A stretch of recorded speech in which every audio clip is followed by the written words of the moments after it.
monde s'était éloigné de Dieu, la justice avait disparu, un prophète était annoncé, et c'est ici que tout allait commencer. Voici le premier chapitre de l'histoire du prophète Mohammed, quand le monde attendait un prophète. Il y a plus de 1400 ans, l'humanité vivait dans une époque sombre. Les peuples avaient oublié Dieu, et ils se disputaient le pouvoir, la richesse, la domination. Dans tout le monde connu, la justice avait reculé, l'oppression était devenue une habitude, et les plus faibles n'avaient aucune protection. Les grandes civilisations avaient perdu leur âme, l'empire byzantin et l'empire perse dominaient politiquement, mais spirituellement ils étaient à bout de souffle. Les religions avaient été mélangées à la politique, et les dirigeants se prenaient parfois pour des dieux. En Inde, on croyait à des centaines de divinités. En Perse, on adorait le feu, et en Arabie, chaque tribu avait ses idoles. Certaines étaient sculptées dans le bois, d'autres dans la pierre. On les habillait, on leur donnait des noms, et on leur faisait des offrandes. À la Mecque, la Kaaba était toujours debout, mais autour d'elle, on avait placé plus de 300 statues. Les Arabes disaient croire en Dieu, mais ils lui associaient des intermédiaires, et suivaient les coutumes de leurs ancêtres sans les questionner. On enterrait les filles vivantes par honte, on jugeait un homme selon sa tribu, et les guerres éclataient pour des raisons parfois ridicules, puis duraient des années. Mais dans ce désert sec, divisé, oublié, un homme allait naître.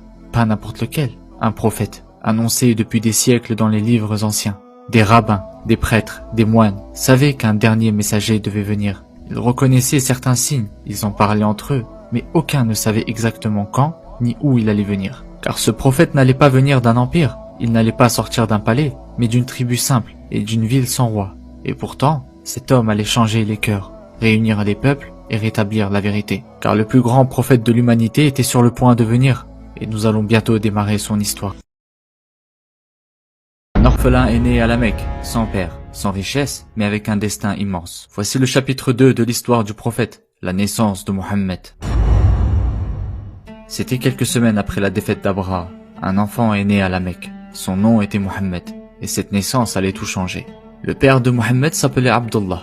Peu de temps après son mariage avec Amina, il partit pour un voyage vers le nord. Mais sur le chemin du retour, il tomba malade à Yatrib, prochainement appelé Médine, et il n'en revint jamais. Il mourut jeune à l'âge de 25 ans. Il laissa derrière lui une épouse enceinte et un fils qui n'était pas encore né.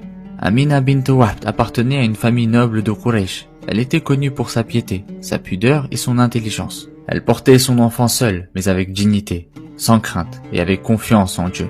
La naissance eut lieu un lundi, dans la maison familiale à la Mecque. Certains rapportent que c'était le 12 du mois de Rabi al-Awwal, une nuit tranquille, mais pleine de sens. Amina raconta qu'au moment de l'accouchement, elle ne ressentit ni douleur, ni trouble, et qu'une lumière était sortie d'elle, éclairant jusqu'aux terres du nord, comme un signe. Son grand-père, Abdul Muttalib, reçut la nouvelle avec émotion. Il donna au nouveau-né